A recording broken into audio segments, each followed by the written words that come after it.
kita mereduksi urusan air ini yang sesungguhnya sangat lekat dengan peradaban sebagai semata-mata persoalan infrastruktur.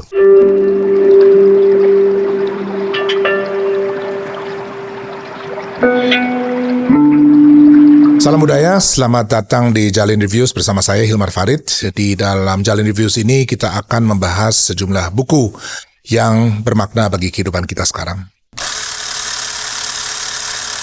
Kali ini saya akan membahas sebuah buku yang saya kira sangat relevan untuk kondisi kita sekarang, ya, mengenai air.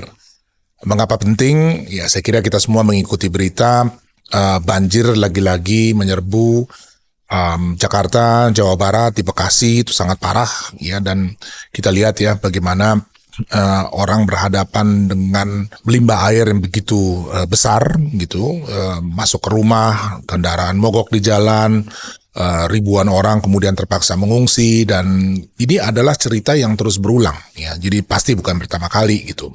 Dan setiap musim hujan kita selalu menghadapi masalah atau ancaman masalah yang sama juga.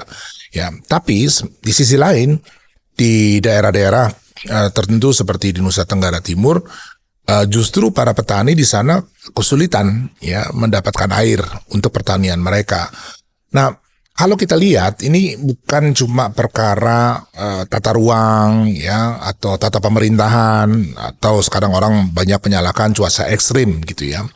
Ini sebetulnya sangat terkait dengan kemampuan kita, ya, kemampuan kolektif kita sebagai sebuah bangsa ini mengelola yang kita sebut sumber daya air.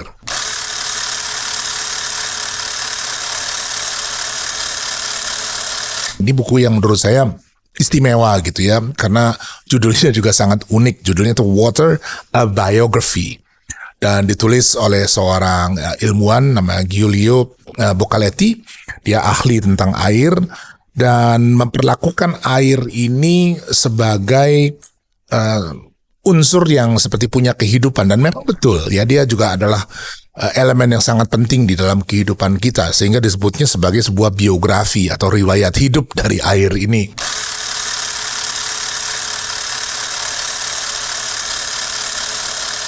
Ada banyak sekali kisah menarik tentang hubungan air dengan peradaban manusia di dalam sejarah yang kalau kita cermati gitu bisa membantu ya kita memahami problem banjir di satu sisi dengan kekeringan di sisi lain secara lebih baik gitu. Dan dia memperlihatkan misalnya di Mesir dan Tiongkok itu peradaban-peradaban besar bisa bertahan untuk waktu yang begitu lama justru karena mereka mengembangkan kemampuan mengelola air yang sangat baik gitu ya. Misalnya orang Mesir itu mengandalkan Sungai Nil sebagai sumber kehidupan mereka, dan mereka selama berabad-abad membangun sistem irigasi, membangun kalender tanam, sistem pertanian dan seterusnya begitu rupa sehingga memang menjamin kelangsungan hidup untuk waktu yang sangat lama gitu ya. Sementara itu di tetangganya Mesopotamia, eksploitasi air yang berlebihan kemudian menyebabkan lahan mereka airnya menjadi terlalu asin ya, dan akhirnya tidak bisa mengembangkan pertanian. Apa akibatnya? Peradabannya runtuh. Ya, jadi kita lihat betapa air ini pegang peran yang begitu sentral ya di dalam kehidupan manusia.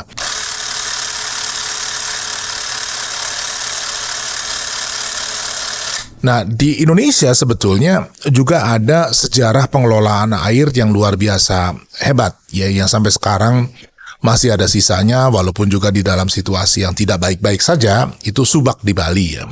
Dan kalau misalnya kita perhatikan, Subak ini bukan hanya satu sistem irigasi air ya, tetapi sudah merupakan satu sistem sosial ya, karena orang kemudian yang masuk di dalam sistem Subak itu menghidupinya bukan semata-mata sebagai satu infrastruktur teknis, tetapi masuk di dalam kebudayaannya, masuk dalam sistem sosialnya, sehingga mereka bisa sepakat sesama petani misalnya untuk mendapatkan giliran menggunakan air di dalam sistem Subak itu. Dan dengan cara yang sangat kompleks sebetulnya, organisasinya itu sangat kompleks, mereka juga sekaligus bisa mempertahankan keseimbangan ekosistem. Ya, Di Jawa kalau kita lihat sejarah Majapahit, Mataram gitu ya, itu juga terkenal ya kemampuannya untuk mengelola sumber air gitu ya, bukan hanya sungai tetapi juga danau, dan kita tahu negeri kita adalah negeri maritim gitu ya. Kalau bicara tentang badan air yang sangat besar, maka itu laut juga punya sejarah pelayaran yang sangat panjang gitu ya. Kapal-kapal besar tumbuh di seluruh Nusantara ini jauh sebelum negara-negara lain di dunia ini memilikinya gitu ya. Dan kalau kita maju ke zaman kolonial, kita juga lihat ya ada sistem kanal yang cukup kompleks ya di Batavia atau Jakarta sekarang ini, yang tujuannya tidak lain untuk mengurangi atau mengendalikan resiko banjir. Nah, problemnya sekarang ini justru ketika di zaman modern kita hidup ini seperti lupa gitu ya, bahwa kita nih tinggal di satu negeri yang 65% wilayahnya itu air. Ya, jadi kemampuan seperti itu seperti hilang gitu ya. Dan kita kemudian pokoknya bangun demi membangun gitu ya, dan hilang semakin berjarak dengan air itu, dan kita mereduksi urusan air ini yang sesungguhnya sangat lekat dengan peradaban sebagai semata-mata persoalan infrastruktur. Jadi kita sibuk aja bangun bendungan, waduk, tanggul gitu ya untuk mengendalikan air ini sehingga kita bisa hidup ya di dalamnya. Padahal atau kemudian kita lupa bahwa ini sebetulnya bagian dari ekosistem. Kalau kita kemudian mengganggu stabilitas ekosistem itu, pada akhirnya kita juga yang kena gitu ya, di dalam bentuk tadi ya banjir, atau pada sisi lainnya justru kekeringan. Nah, di Jakarta sekarang ada rencana untuk bangun giant seawall ya untuk mencegah banjir rob. Nah, yang dikhawatirkan kalau seandainya ini terus tidak diimbangi ya dengan pengelolaan air yang berbasis pada komunitas, maka permukaan tanah tuh akan terus turun ya, dan akhirnya niat gitu untuk membangun satu bendungan itu tidak akan bisa mencegah banjir karena persoalan yang satunya tidak ditangani dengan baik.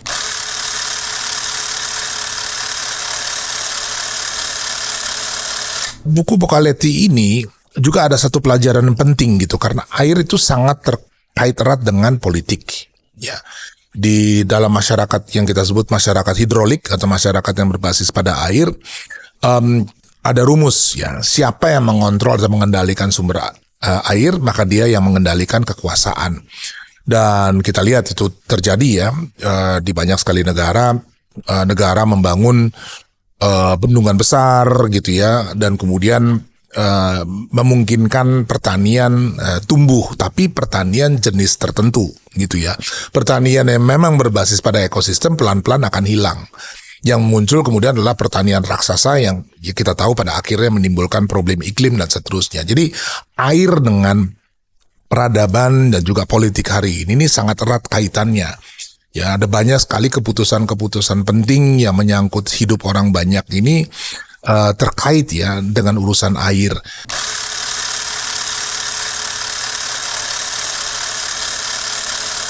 Kalau kita membayangkan ya bagaimana sih mestinya mengelola air ke depan, berpikirlah jangka panjang gitu ya, karena sekarang ini mungkin ada orientasi jangka pendek ya, kita ingin agar pertanian hidup, bendung aja sungainya, kemudian dari sini kita berharap akan tumbuh pertanian. Nggak terjadi, tidak terjadi di tahun 80-an, tidak terjadi di tahun 90-an, tidak terjadi sekarang gitu ya. Jadi mungkin sudah waktunya kita berpikir ulang gitu ya, dan betul-betul melihat bagaimana caranya mengelola air secara lebih menyeluruh ya, dan tentu dengan basis kearifan, karena yang kita inginkan sesungguhnya adalah air ini betul-betul bisa berkontribusi ya pada kemakmuran bersama kita.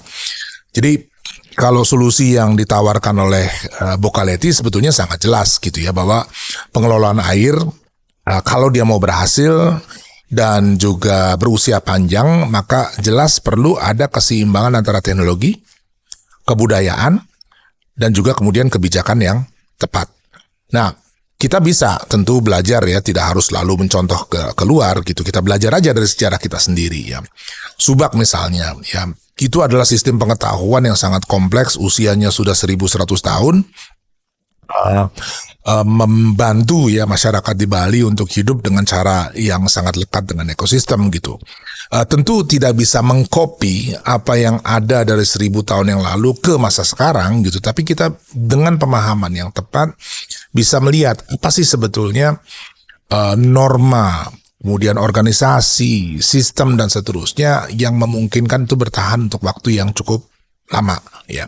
Kita bisa belajar juga dari sejarah di Jawa, kita ada Sumatera, kebudayaan sungai di Kalimantan dan seterusnya gitu ya. Jadi pesan yang paling penting sebetulnya kita jika ingin ya keluar dari krisis banjir yang terus-menerus atau kekeringan yang terus-menerus, maka kita harus mengalihkan perhatian dari membangun proyek infrastruktur besar-besar dan mulai secara lebih cermat ya berpikir tentang bagaimana caranya masyarakat ya itu bisa lebih aktif untuk mengelola sumber daya air kita ya.